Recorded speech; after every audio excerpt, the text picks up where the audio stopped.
ஆனால் குர்ஆன் ஷரீஃபு அப்படி இல்லை, தேவைக்கு தகுந்தவாறு வசனங்களை இறக்கி வச்சான். இப்போ ஒரு கேள்வி வருது, அப்போ 23 வருஷம் ஸல்லல்லாஹு அலைஹி வஸல்லம் அவங்களுக்கு கொஞ்சம் கொஞ்சமாக தானே இறங்கிருந்துச்சு.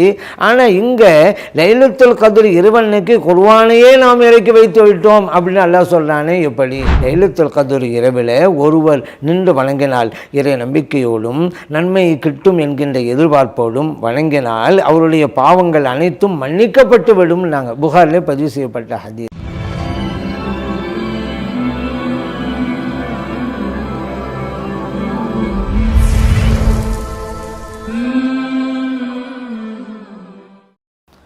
அஸ்ஸலாமு அலைக்கும் வரஹ்மத்துல்லாஹி வபரகாத்துஹு. அல்ஹம்துலில்லாஹி ரப்பில் ஆலமீன் வஸ்ஸலாத்து வஸ்ஸலாமு அலா சய்யிதினா முஹம்மதின் வஅலா ஆலிஹி வஸஹ்பிஹி அஜ்மாஈன். கண்ணியத்திற்குரிய பெரியோர்களே, அன்பார்ந்த சகோதரர்களே, தாய்மார்களே, சகோதரிகளே, புனிதமான இரவு அதுதான் லைலத்துல் கத்ர் இரவு. 1000 மாதங்களை விடவும் மிக சிறந்த இரவு என்று இறைவன் குர்ஆனிலே சொல்லி காட்டுகிறான். இதில் அந்த இரவு முக்கியமான இரவுங்கிறதுக்கு ஒன்றை நாம் புரிஞ்சுக்கிட்டாலே போதுமானது தான். என்ன தெரியுமா? உயர்ந்த வேதம், அருள்மறை வேதம் அல் குர்ஆன். அந்த அல் குர்ஆனை இறைவன் இறக்கி வைப்பதற்கு தேர்ந்தெடுத்த இரவு அந்த லைலத்துல் கத்ர் இரவாகும். லைலத்துல் கத்ர் அப்படின்னா என்ன? லைலத்து இல்லை, இரவுன்னு அர்த்தம். கதிரு அப்படின்னு சொன்னால் கதிருடைய இரவு. இந்த கதிருங்கிறதுக்கு அர்த்தம் என்ன? 3 வகையான அர்த்தம் இருக்குங்க. ஒன்று கலா கதிர்.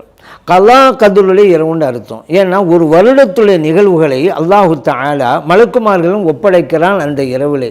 அதனால கலா கதிருடைய இரவு. இன்னொன்று கதிர் என்ற வார்த்தைக்கு சிறப்பு என்பதும் பொருளாகும்.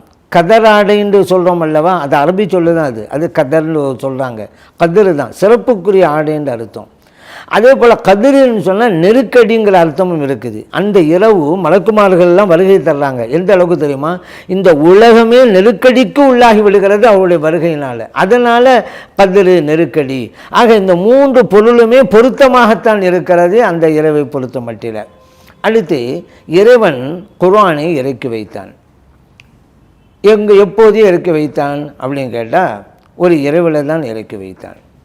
அந்த பகலிலா இரவுலா அப்படிங்கிற ஒரு சந்தேகம் நமக்கு வரலாம். எல்லாம் இறக்கி வச்சான் ரைட்டுங்க, அது இரவில் இறக்கி வச்சானா பகலில் இறக்கி வச்சானா அப்படின்னு ஒரு கேள்வி வரும். அல்லாஹ் அதுக்கு விடை தரலாம். இன்னா அன்ஸல்னாஹு ஃபீ லைலத்தின் முபாரக்கத்தின், பரக்கத்து பெற்ற இரவிலே நாம் இறக்கி வைத்தோம். இரவுன்னு கன்ஃபார்ம் ஆகி போச்சு.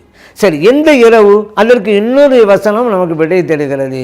இன்னா அன்ஸல்னாஹு ஃபீ லைலத்தில் கத்ர், லைலத்துல் கத்ர் இரவில் தான் இதை நாம் இறக்கி வைத்தோம். இப்போ ஒரு கேள்வி வரும், குர்ஆன் நபி ஸல்லல்லாஹு அலைஹி வஸல்லம் அவங்களுக்கு ஒட்டுமொத்தமாக வழங்கப்படலை. சிறுக சிறுக காலத்துக்கு தகுந்தவாறு, நிலைக்கு தகுந்தவாறு தான் அல்லாஹ் இறக்கி வச்சான். இதுதான் நம்முடைய குர்ஆன் வேதத்திற்கும் இதற்கு முன்னுண்டான வேதங்களுக்கும் இருக்கக்கூடிய வித்தியாசம். இதுக்கு முன்னுண்டான வேதம் இருக்குது இல்லை, தௌராத் வேதம், இஞ்சில் வேதம், ஜபூர் வேதம், அதுவெல்லாம் அல்லாஹ் தஆலா ஒட்டுமொத்தமாக கொடுத்துட்டான் ஒரே சமயத்தில். ஆனால் குர்ஆன் ஷரீஃபு அப்படி இல்லை, தேவைக்கு தகுந்தவாறு வசனங்களை இறக்கி வச்சான். இப்போ ஒரு கேள்வி வருது, அப்போ 23 வருஷம் ஸல்லல்லாஹு அலைஹி வஸல்லம் அவங்களுக்கு கொஞ்சம் கொஞ்சமாக தானே இறங்கிருந்துச்சு. ஆனால் இங்கே லைலத்துல் கத்ர் இரவன்னைக்கு குர்ஆனையே நாம் இறக்கி வைத்து விட்டோம் அப்படின்னு அல்லாஹ் சொல்கிறானே எப்படி?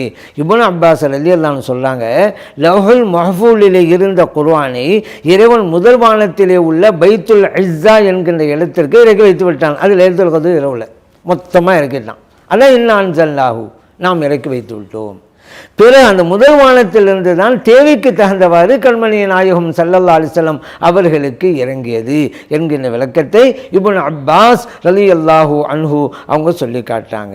லைலத்துல் கத்ர் இரவு ஒரு முக்கியமான இரவு. இறைவன் நாட்களில் ஒரு நாளை சிறந்த நாள் படைச்சிருக்கிறான் அல்லவா. உதாரணத்துக்கு வார நாட்கள், அதில் சிறந்த நாள் வெள்ளிக்கிழமை. அதே போல் இந்த மாதங்கள் அப்படின்னு எடுத்துக்கிட்டீங்களாக்கா, சிறந்த மாதம் ரமலான் மாதம்.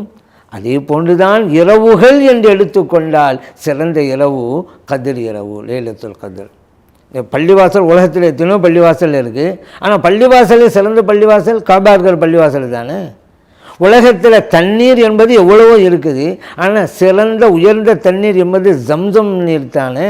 அந்த மாதிரி இரவுகள் எவ்வளவோ இருந்தாலும் கூட லைலத்துல் கத்ர் இரவைத்தான் இறைவன் மேன்மைப்படுத்தியிருக்கிறான்.